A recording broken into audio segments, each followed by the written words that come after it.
కూటమి ప్రభుత్వం river front పేరుతో సుందరీకరణ చేపట్టి నగరాన్ని పూర్తిగా ప్రమాదంలోకి నెట్టే పరిస్థితులు కళ్ళెదురుగా కనిపిస్తున్నాయని మాజీ ఎంపీ వైసీపీ జాతీయ అధికార ప్రతినిధి సిటీ నియోజకవర్గ ఇన్ఛార్జ్ మార్గాని భరతరాం తీవ్రస్థాయిలో ఆగ్రహం వ్యక్తం చేశారు.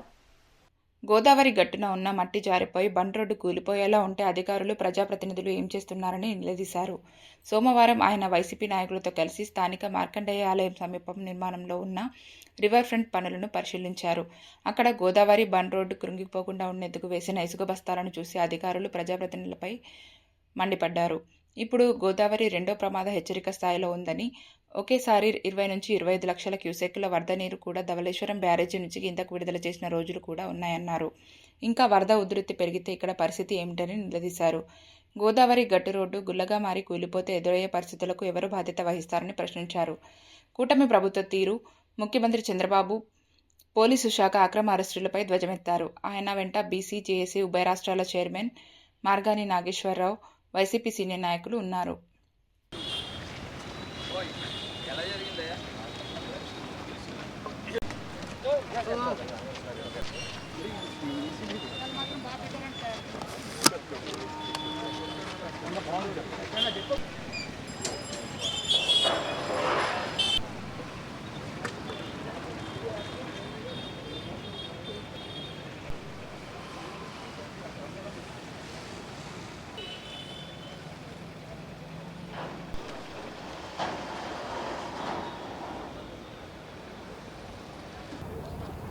ఇవాళ గోదావరి గట్టు ప్రాంతము ప్రమాద అంచుల్లోకి ఈ కూటమి ప్రభుత్వము తీసుకెళ్లారనేది ఇవాళ క్లియర్గా అర్థమవుతుంది.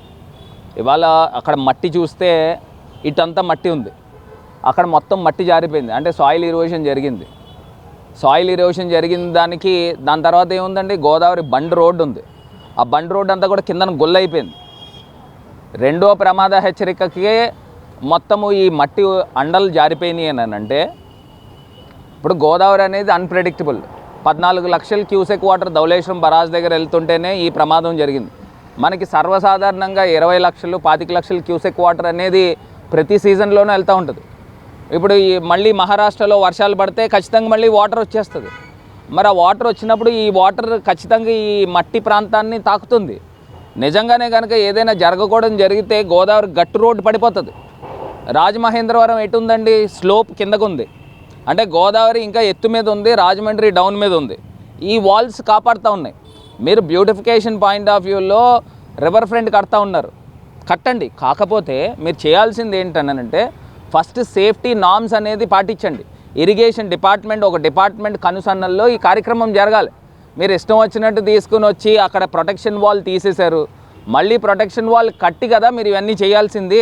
ఇవేం చేయకుండా మీ ఇష్టం వచ్చినట్టు చేస్తామంటే కుదరదు. ఖచ్చితంగా దీనిపైన క్రిమినల్ కేసులు కట్టాలి. కట్టని పక్షంలో ఖచ్చితంగా మేము హైకోర్టును ఆశ్రయిస్తాము. గతంలో కూడా మార్కండేయ స్వామి గుడి దగ్గర అక్కడ గోశాలు ఉంటే ఆ గోశాలు ఒరిగిపోతే అక్కడున్న ఈ వీరభద్రరావు 4-5 సంవత్సరాల పాటు హైకోర్టు చుట్టూరు తిరిగాడు. మరి ఇది దానికన్నా పెద్ద తప్పిదం ఇది. అది ఇంకా ఒరిగిపోయింది. ఇది ఏకంగా గోదావరి గట్టు రోడ్ పడిపోయే ప్రమాదం ఉంది. మొత్తం కిందనంతా కూడా గుల్లైపోయింది. అక్కడ మీరు చూస్తే అక్కడ రాతి కట్టుబడి ఉందండి, ఆ రాతి కట్టుబడి కూడా తీసేసిన సందర్భం, అది కూడా పడిపోయిన సందర్భం. దాన్ని బేస్ చేస్తూ ఇవాళ మీరు శాండ్ బ్యాగ్స్ పెట్టి ఏదో తాత్కాలికం ఏర్పాట్లు చేస్తున్నారు. మళ్ళీ ఇంకో 15 రోజుల్లో మహారాష్ట్రలో వర్షాలు పడితే మళ్ళీ ఇక్కడ వాటర్ వస్తుంది. ఎందుకు రాజమండ్రిలోనే వర్షం పడితే మొత్తం ఆ నీరంతా దీని మీద వెళ్తే ఇది కిందకు ఒరిగిపోతుంది కదా. ఆ మాత్రం సెన్స్ లేకుండా ఎట్లా చేస్తున్నారు ఈ అధికారులు? ఇంతమంది ప్రజాప్రతినిధులు ఉన్నారు, ఎందుకున్నారు? ఒకళ్ళ వల్లైనా ఉపయోగం ఉందా? ఇవాళ రాజమండ్రి ముంపుకు గురవుతూ ఉంది. అక్కడ కంబాల్ చెరువు దగ్గర ఇంత పెద్ద పంపు కట్టాము, మొత్తం కంబాల్ చెరువు అంతా కూడా ఒక రోజులో ఎత్తి తోడేసే అంత సామర్థ్యత కలిగిన పంపుని మా హయాంలో మేము తీసుకుని వచ్చాం. వాళ్ళు కంబాల్ చెరువులోకి రెయిన్ వాటర్ పంపించట్లా. ఆ కంబాల్ చెరువు దగ్గర నుంచి ఏబీ నాగేశ్వరరావు పార్క్కి స్టాండ్ బై ఇంకొక వాటర్ హార్వెస్టింగ్ ఉంది, అక్కడికి పంపించి అక్కడి నుంచి నల్లాచాలకు పంపించాలి. ఈ 3 స్టోరేజ్ ట్యాంకులని కూడా ఉపయోగం పెట్టకుండా వీళ్ళు మొత్తం అంతా రాజమహేంద్రవరాన్ని జలమయం చేస్తూ ఉన్నారు. రెండోది ఓపెన్ ఎయిర్ థియేటర్ కోట్లింగాల దగ్గర కట్టారు.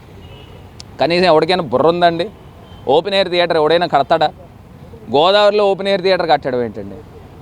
అది మళ్ళీ వర్షానికి ముంపుకు గురైంది. నేను అధికారులను అడిగితే అంటారు, ఏముందంటే వర్షం తగ్గిపోయిన తర్వాత మళ్ళీ సినిమాలు వేసి చూసుకోవచ్చు అంటున్నారు. అప్పటికి అది ఉంటుందా? మళ్ళీ దానిపైన పెయింట్లు వేయాలి, మళ్ళీ దాని సేఫ్టీ తీసుకోవాలి. ఆ కట్టేదేదో 10 అడుగులు ఎత్తులో కడితే ప్రజలకు ఉపయోగం ఉంటుంది, అందరికీ ఉపయోగం ఉంటుంది కదా. ఆ మాత్రం సెన్స్ లేకుండా ఎట్లాగా ఈ అధికారులు కానీ ప్రజాప్రతినిధులు కానీ చేస్తారు అనేది అర్థం కాని పక్షం.